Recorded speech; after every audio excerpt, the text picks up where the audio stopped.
Pada abad ke-8 Masehi, berdirilah sebuah kerajaan Jawa Tengah dengan nama Mataram Kuno atau biasa disebut Mataram Hindu atau Medan. Letak dan pusat kerajaan Mataram Kuno pada periode Jawa Tengah disebutkan berada di Poh Pitu. Kemungkinan letak lokasi Poh Pitu terletak di antara Kedu sampai dengan sekitar Prambanan.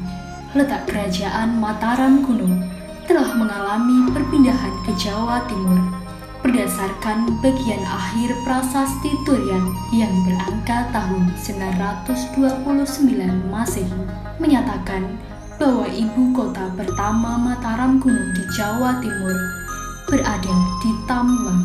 Kemungkinan keberadaan Tamulang tersebut terletak di dekat Jombang di desa Tambelang, Jawa Timur. Perpindahan kerajaan Mataram Kuno dari Jawa Tengah ke Jawa Timur disebabkan oleh adanya letusan Gunung Merapi yang terjadi pada tahun 928 Masehi. Pada masa kerajaan Mataram Kuno, tahta kerajaan pernah dikuasai oleh 3 wangsa, yaitu Wangsa Sanjaya dan Wangsa Sailendra yang berkuasa pada periode Jawa Tengah, serta Wangsa Isyana yang berkuasa pada periode Jawa Timur. Istilah dari Wangsa Sanjaya menunjuk pada nama raja pertama kerajaan Mataram Kuno yang menganut agama Hindu, aliran Siwa.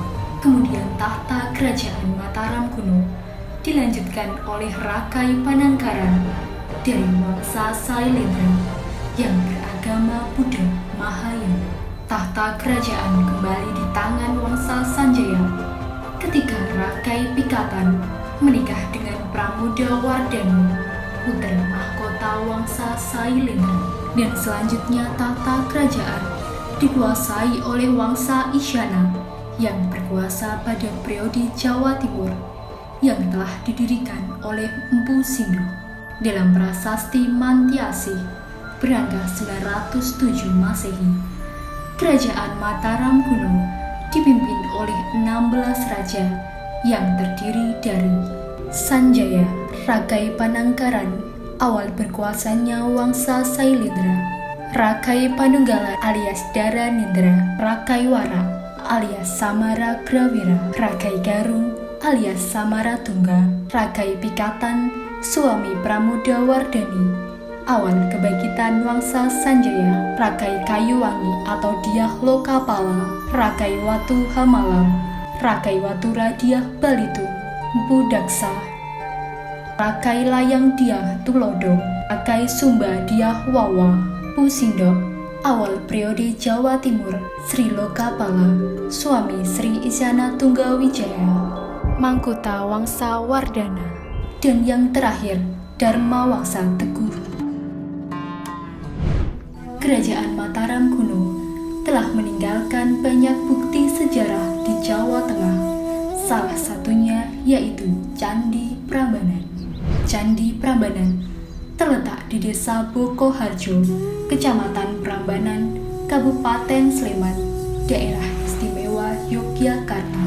Bangunan candi ini pertama kali dibangun sekitar tahun 850 Masehi oleh Rakai Pikatan, dan hingga secara berkelanjutan Candi Prambanan disempurnakan oleh Raja Balitung Mahasambung. Candi Prambanan didirikan bagi umat beragama Hindu yang dipersembahkan untuk Trimurti atau 3 dewa inti agama Hindu,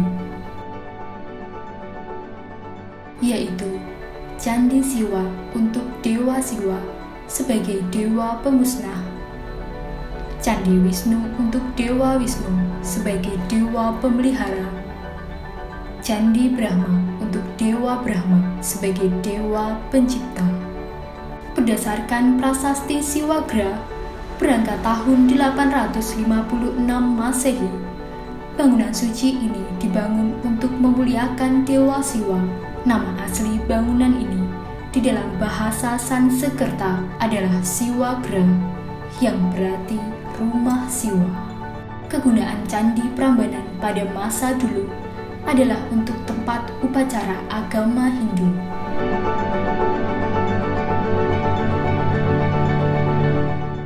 Penemuan Candi Prambanan pertama kali pada tahun 1733 oleh C.E. Lance dengan kondisi yang sudah tertutup dengan pepohonan dan semak-semak.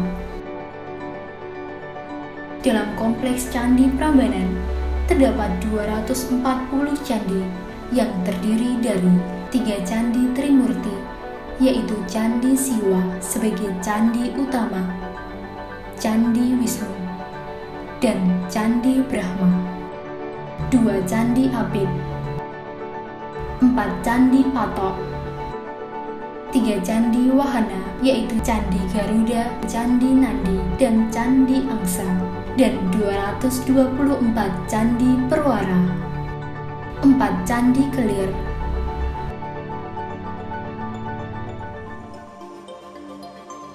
Di dalam Candi Siwa terdapat 4 ruangan yang memuat 4 arca, yaitu Arca Siwa di ruangan utama Candi Siwa,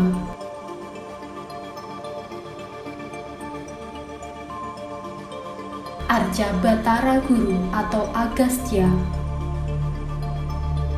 Arca Ganesha, dan Arca Durga Mahisasuramardini. Sedangkan di Candi Brahma terdapat Arca Dewa Brahma, dan Candi Wisnu terdapat Arca Dewa Wisnu.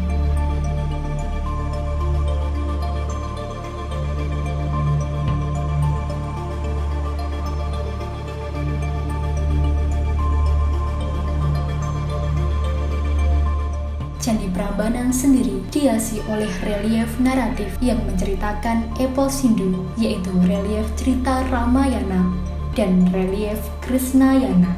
Relief Ramayana menceritakan tentang kebajikan dan kepahlawanan tokoh Rama. Cerita Ramayana terdapat beberapa adegan yang menarik, seperti pada adegan Hanoman Obong yang menggambarkan kegigihan dan kerja keras tokoh Hanuman dalam menunaikan tugasnya pada Rama. Cerita ini diawali dengan pengutusan Hanuman untuk pergi ke Alengka guna memastikan keberadaan Sinta di Alengka. Pada waktu itu, Rama menitipkan cincinnya untuk dibawa kepada Sinta bila bertemu. Dalam menuju Alengka, Hanuman melompat dari Gunung Mahameru, kemudian terbang dengan kekuatan yang ia miliki. Dengan waktu yang sekejap, Hanuman tiba di Alengka. Kemudian ia melompat dari rumah satu ke rumah yang lainnya untuk mencari Sinta yang telah disembunyikan.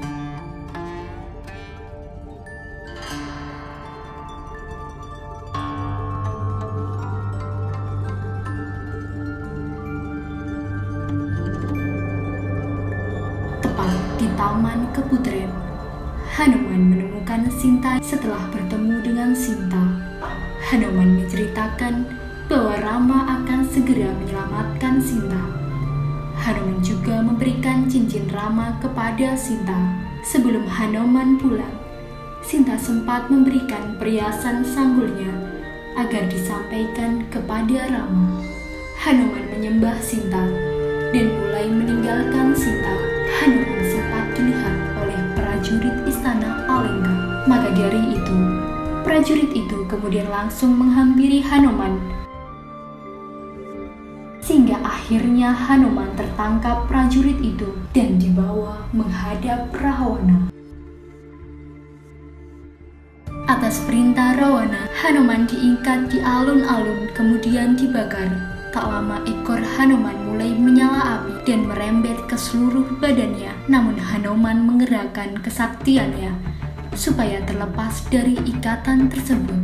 Dengan kesaktiannya itu, Hanuman berhasil terbebas dari ikatan itu dan kemudian melompat dari satu atap ke atap yang lainnya dan membakar istana Rawana. Kedatangan Hanuman sangat disambut hangat oleh Rama. Hanuman menceritakan semua kejadian yang dialaminya kepada Rama, serta menyerahkan hiasan sanggul yang dipakai Sinta. Dari cerita Hanoman Obong tersebut, memberikan nilai pelajaran yang dapat kita renungi bersama-sama. Kesetiaan Hanoman pada tugasnya mengajarkan kita mengenai nilai tanggung jawab terhadap semua tugas yang telah diberikan. Hanoman sangat bekerja keras dan menjalankan tugasnya untuk membantu Rama dalam memberantas kejahatan. Nilai tanggung jawab dan kerja keras Hanoman patut dicontoh dalam menggapai cita-cita yang diinginkan. Candi Prambanan menjadi simbol masa keemasan Kerajaan Mataram kuno pada masa itu. Hingga saat ini, Candi Prambanan masih digunakan untuk tempat pemujaan dan upacara agama Hindu, dan juga digunakan sebagai tempat objek wisata untuk menambah ilmu pengetahuan, baik masyarakat sekitar maupun masyarakat mancanegara.